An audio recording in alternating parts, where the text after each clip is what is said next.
Há momentos em que o céu não envia um conforto, mas um alarme. Não traz apenas consolo, traz claridade cortante. Quando a confusão se instala sem explicação, quando a mente perde o eixo e a alma começa a desconfiar até da própria paz, o que está acontecendo não é simples cansaço, é uma ofensiva desenhada para apagar sua percepção espiritual. O ataque mais perigoso não é aquele que faz barulho, mas o que reorganiza a sua realidade por dentro, até você chamar de normal aquilo que na verdade é opressão. E é assim que a decepção trabalha. Ela não entra como um monstro, entra como uma névoa.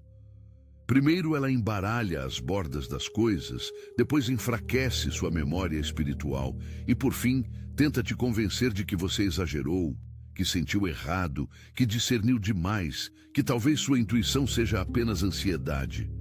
Mas não é. Há um peso específico nessa guerra porque ela mira justamente os escolhidos, aqueles que carregam sensibilidade suficiente para perceber quando a atmosfera muda, quando uma presença estranha quer se alojar, quando a paz não foi embora por acaso, mas foi atacada. E o inimigo sabe que, se ele conseguir fazer você duvidar do radar que Deus colocou em você, ele não precisará destruir tudo de uma vez. Bastará confundir o suficiente para você abrir a própria porta e chamar de escolha aquilo que era armadilha. A batalha começa no invisível, mas logo alcança o corpo, a respiração, o sono, a memória, a forma como você lê cada silêncio, cada demora, cada olhar, cada frase aparentemente inocente. A mente fica acelerada e ao mesmo tempo cansada, como se estivesse correndo dentro de um quarto fechado.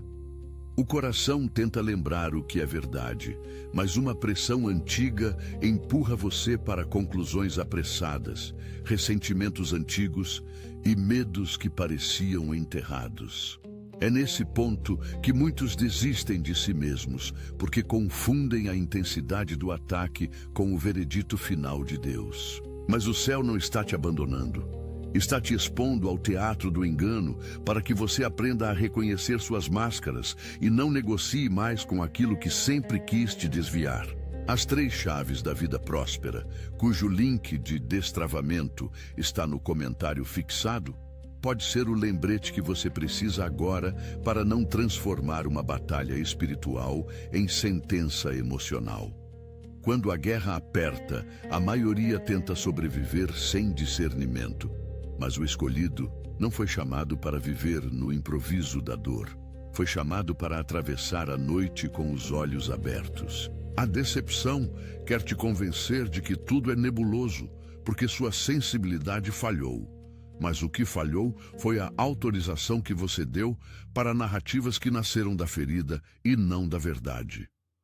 Há uma diferença entre interpretar o mundo pelo trauma e interpretá-lo pela direção de Deus. Uma pessoa ferida escuta vozes internas dizendo que tudo está contra ela, que ninguém é confiável, que descansar é perigoso, que confiar é fraqueza. Uma pessoa alinhada percebe que nem toda ameaça vem de fora e que certos pensamentos são portas, não diagnósticos. O ataque, então, precisa ser tratado com seriedade, porque ele procura fazer da sua mente um tribunal sem defesa e da sua memória um arquivo adulterado.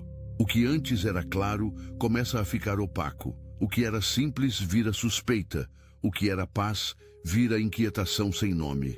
E nesse processo, uma presença narcisista, externa ou incorporada nas vozes internas que você absorveu, se alimenta da sua dúvida, do seu desgaste e da sua tendência a se explicar demais.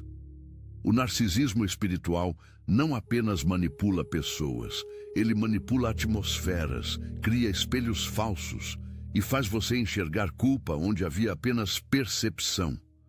Por isso, o primeiro rompimento não é com um ambiente, mas com um acordo. Romper o acordo com a mentira é interromper a corrente que liga o seu presente a uma versão distorcida do seu passado. Você não precisa provar a ninguém que está em guerra. Precisa se recusar a continuar sendo governado por ruídos que não vieram do céu. A mecânica dessa armadilha é antiga, mas ela se renova com roupas modernas. Primeiro vem a repetição, a mesma sensação de aperto, a mesma lembrança que volta sem ser chamada, o mesmo pensamento acusador entrando pela borda do cansaço. Depois vem o desgaste. Você começa a perder energia para decisões simples, a dormir mal, a acordar com o peito pesado, a sentir que tudo exige esforço dobrado. Então surge o mais sutil dos golpes, a desautorização do discernimento. Não é só o ambiente que te confunde, é a tentativa de te fazer chamar o discernimento de paranoia. Esse é um dos sinais mais perversos da decepção, porque ela sequestra a linguagem interna e te faz duvidar do próprio espírito. O que era alerta vira exagero, o que era prudência vira medo, o que era limite vira frieza. E quando a pessoa aceita essa inversão, o inimigo ganha um passaporte para circular nos bastidores da alma sem ser questionado. É como se a vítima assinasse, sem perceber, uma licença de permanência para a opressão. A sensação física acompanha o engano. Tensão na mandíbula, pressão na testa, estômago apertado, cansaço nas pernas, uma inquietação que parece vir de fora e de dentro ao mesmo tempo. Na memória primitiva, isso aciona antigas experiências de abandono, humilhação e vigilância, como se o corpo dissesse que já conhece esse terreno e que ele nunca termina bem. Mas Deus não te trouxe até aqui para repetir ciclos. Ele te trouxe para aprender a ler o movimento por trás do movimento. E quando você começa a enxergar isso, a guerra perde parte do poder, porque o que prosperava no oculto começa a ser nomeado na luz. O tribunal espiritual dessa história não é um palco para culpa, mas um lugar de revelação. Há acusações que parecem vir de pessoas, mas são ecos de uma narrativa mais profunda, construída para te manter pequeno.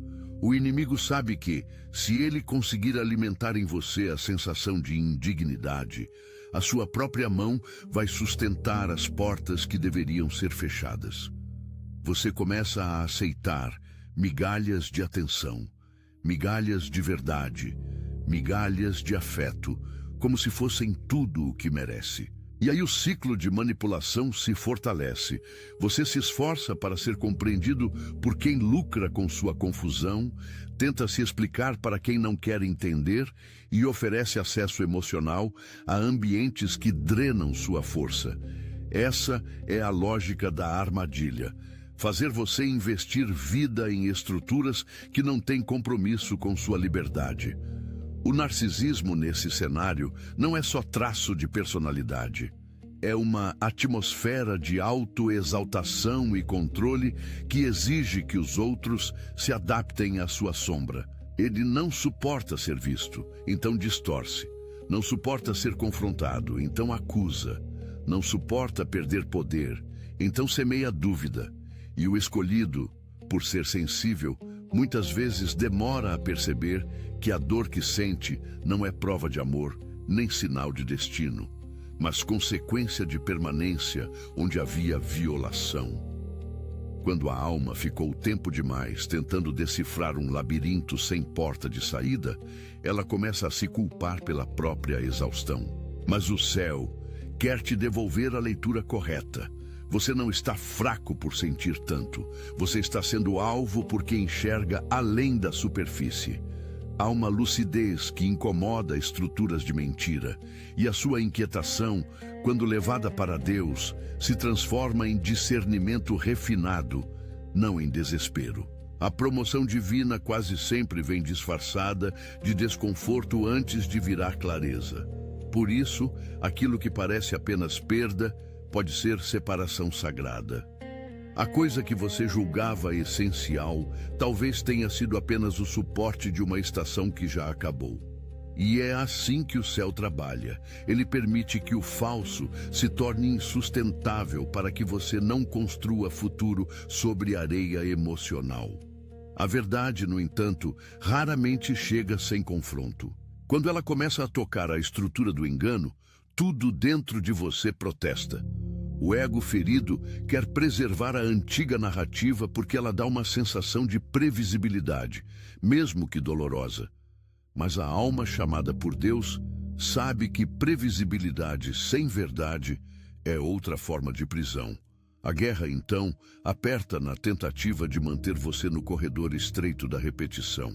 Você pensa em voltar, em reabrir uma conversa, em consertar uma ligação que já nasceu torta, em pedir mais uma chance para o ambiente que já mostrou o tipo de fruto que produz. É aí que a sabedoria precisa se erguer acima da emoção. Porque nem toda porta fechada é rejeição. Às vezes é misericórdia. E nem toda saudade é amor. Às vezes é vício de atmosfera. O corpo sente a ruptura como abstinência, e a mente tenta convencê-lo de que voltar é mais seguro. Mas voltar para onde sua alma foi ferida não é cura, é recidiva. A batalha espiritual exige que você reconheça quando o passado está tentando se vestir de promessa. O Senhor está te ensinando a distinguir o que é familiar do que é saudável. O que é familiar pode parecer aconchego, mas também pode ser o idioma da sua prisão. E a liberdade começa exatamente quando você para de chamar cadeia de lar. A pressão sobre os escolhidos costuma vir em camadas. Primeiro ela tenta te isolar, depois te desgastar, depois te fazer questionar sua identidade. Você acorda e sente como se estivesse atrasado para algo invisível. Vive na sensação de que precisa se justificar constantemente. Percebe que o descanso não relaxa, apenas alivia momentaneamente. E quando olha para dentro, encontra um campo minado de pensamentos que não pediu autorização para entrar. Esse estado não é natural. É uma tentativa de prender a atenção da alma no ruído, para que você não consiga perceber a direção do espírito. O inimigo não precisa vencer você em grandes eventos se ele puder minar sua leitura em pequenas decisões. E é assim que muitos escolhidos começam a recuar de suas próprias convicções, não porque perderam fé, mas porque foram submetidos a repetidas microfissuras de confiança. A memória espiritual, quando atacada, já não consegue lembrar com clareza de como Deus agiu antes. Você olha para trás e, em vez de testemunho, só vê os danos.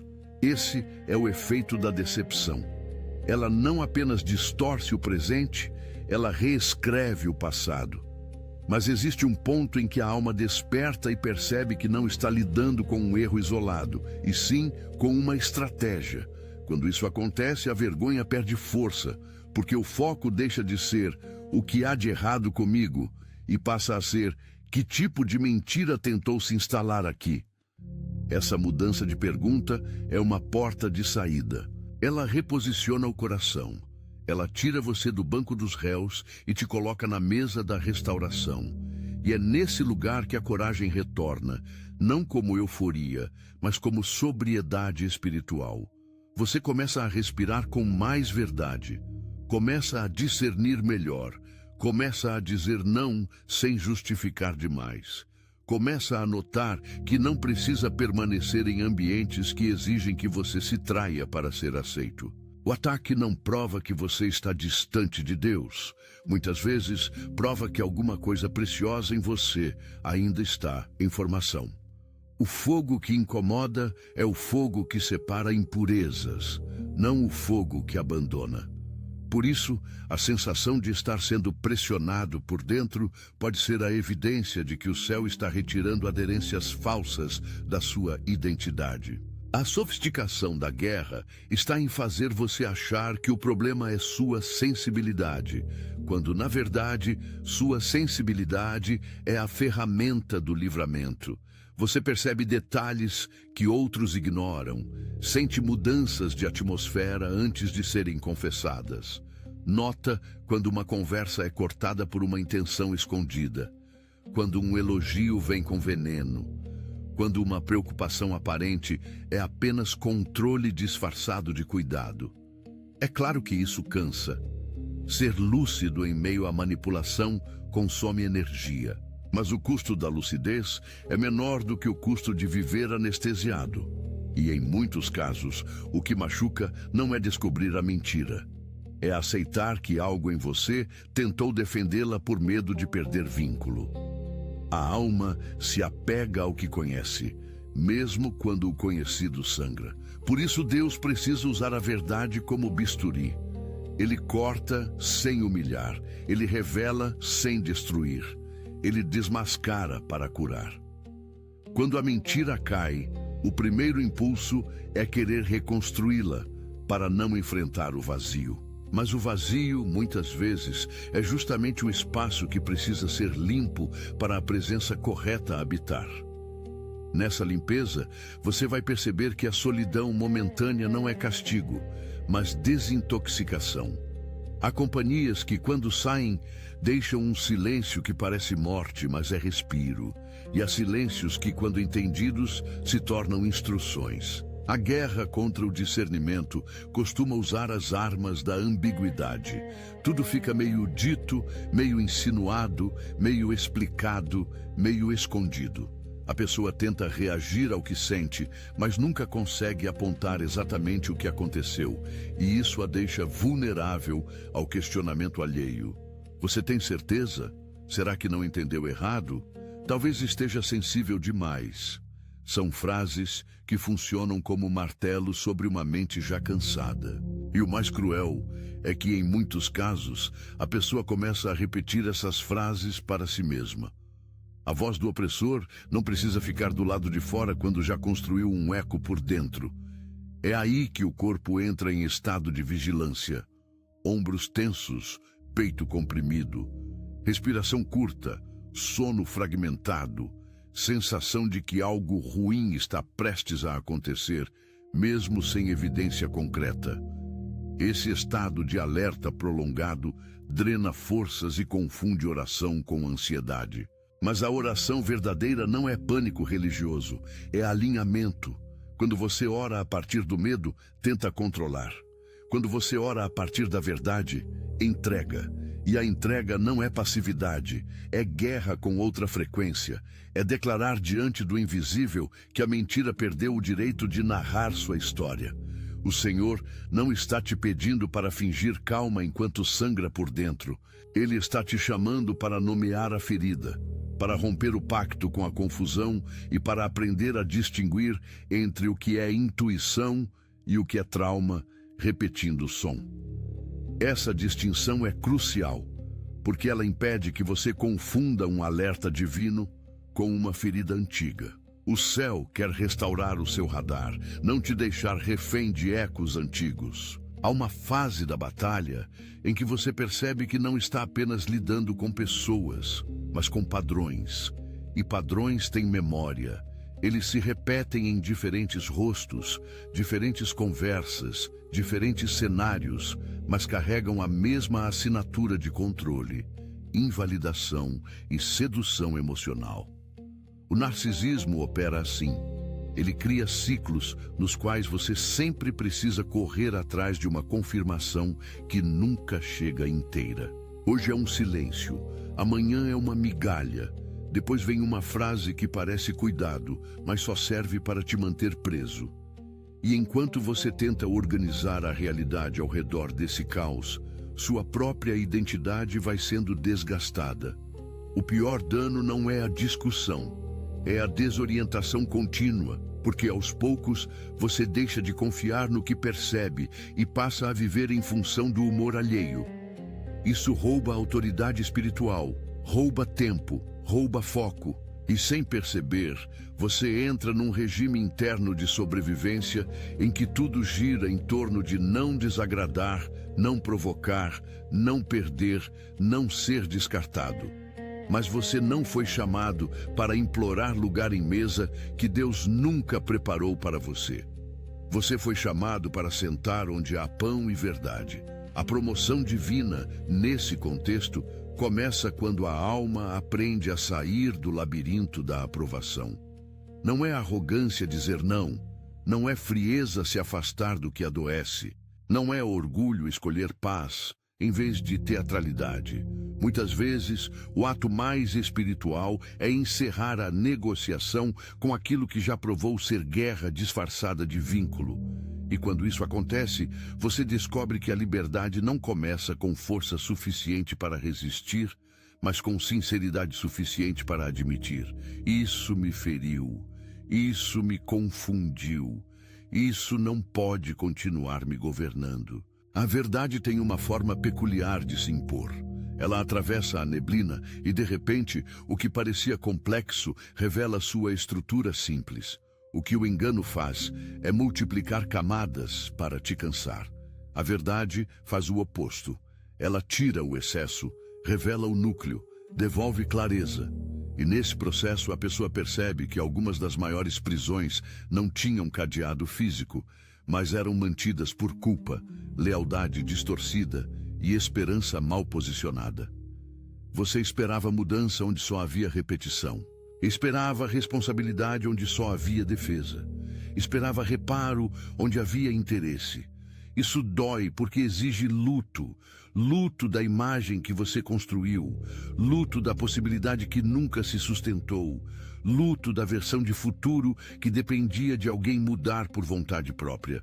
O luto é santo quando ele liberta. Ele arranca o coração da fantasia para devolvê-lo à realidade. E a realidade, por mais dura que seja, é melhor do que uma mentira confortável. Nesse ponto, o arrependimento verdadeiro não é se culpar por ter acreditado, é se recusar a continuar alimentando o que já mostrou seu fruto. Existe uma dignidade silenciosa em parar de insistir. Existe uma unção de encerramento que protege a alma de novas invasões.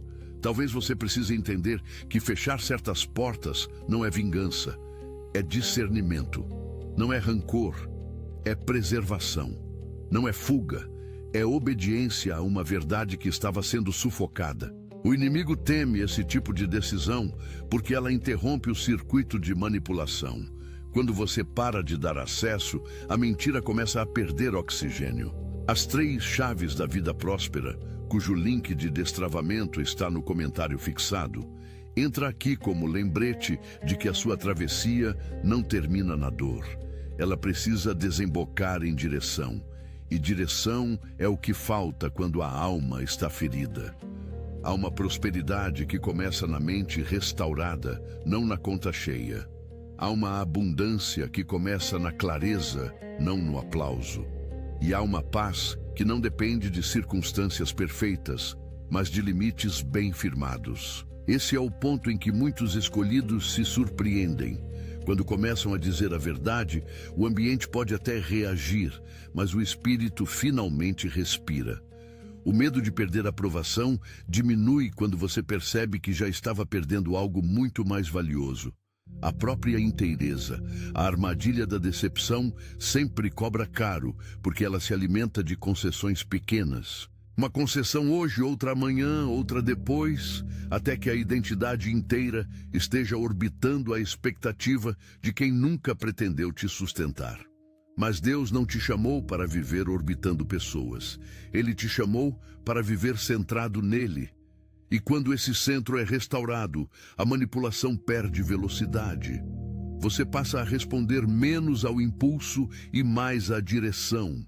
Ouve menos o caos e mais a paz. E a paz verdadeira, mesmo quando vem em meio ao conflito, traz um tipo de firmeza que a opressão não consegue produzir. Ela não grita, ela assenta, ela firma, ela reconstrói. Há uma ferida específica que a decepção adora tocar, a sensação de ter sido visto sem ter sido compreendido. Isso gera uma fome profunda de validação, e é justamente essa fome que ambientes narcisistas sabem explorar. Eles oferecem atenção em doses calculadas, reconhecimento parcial, afeto condicionado, criando uma dinâmica em que você passa a trabalhar para receber o mínimo. A alma então se acostuma a negociar presença por migalhas de pertencimento. E o corpo sente essa troca em forma de tensão crônica, como se a qualquer momento algo pudesse desabar. A memória primitiva guarda isso como risco de abandono. e a pessoa volta a ser criança por dentro, tentando merecer segurança. Mas o caminho de Deus não passa por mendigar amor em lugares vazios. Ele passa por revelar o deserto interior para que a fonte certa seja encontrada. E essa revelação pode ser dolorosa, porque desmonta fantasias antigas. Você percebe que nem toda voz que elogia quer o seu bem, e nem toda crítica vem para te destruir. O discernimento maduro aprende a separar o barulho da função. Aprende a reconhecer o que corrige sem humilhar e o que seduz para controlar. O resultado dessa maturidade é uma alma menos fascinada por espetáculo e mais comprometida com verdade. Quando isso nasce, a guerra muda de intensidade, porque já não encontra a mesma ingenuidade de antes. E o inimigo odeia quando a vítima deixa de ser previsível. Ele perde terreno quando você para de correr para o mesmo tipo de afeto que sempre termina em exaustão. A opressão espiritual frequentemente tenta sequestrar a imaginação. Você começa a antecipar problemas, criar cenários, adivinhar intenções, sentir que qualquer movimento pode ser ameaça. Essa hiperleitura não é sabedoria. Muitas vezes é resultado de um sistema nervoso ferido que aprendeu a sobreviver calculando riscos o tempo inteiro. O problema é que viver assim rouba o presente. A vida vai embora, enquanto a mente tenta proteger um futuro que ainda nem existe. E nessa prisão de antecipação, até as boas notícias chegam com suspeita. O corpo não acredita em descanso porque aprendeu que relaxar era perigoso. Aqui, a batalha é dupla, espiritual e emocional.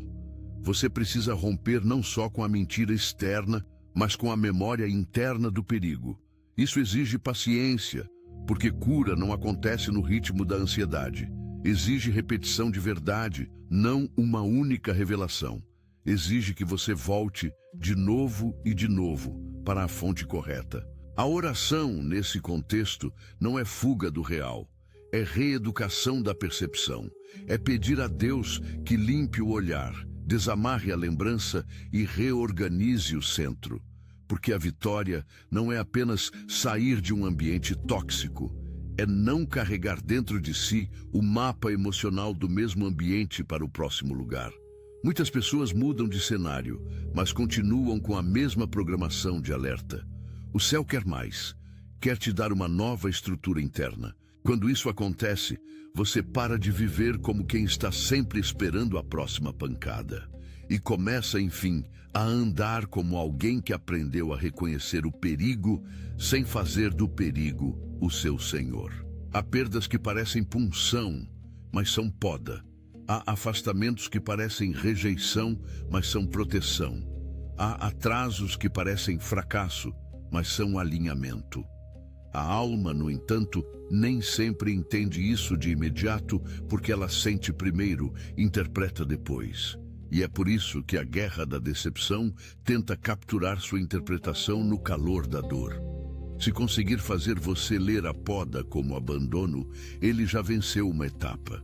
Se conseguir fazer você chamar proteção de castigo, ele já corrompeu sua linguagem espiritual. Por isso você precisa aprender a esperar antes de concluir. Nem todo silêncio é ausência, nem toda demora é negação, nem toda porta fechada é o fim. O tribunal espiritual de Deus trabalha com verdades que o imediatismo não alcança.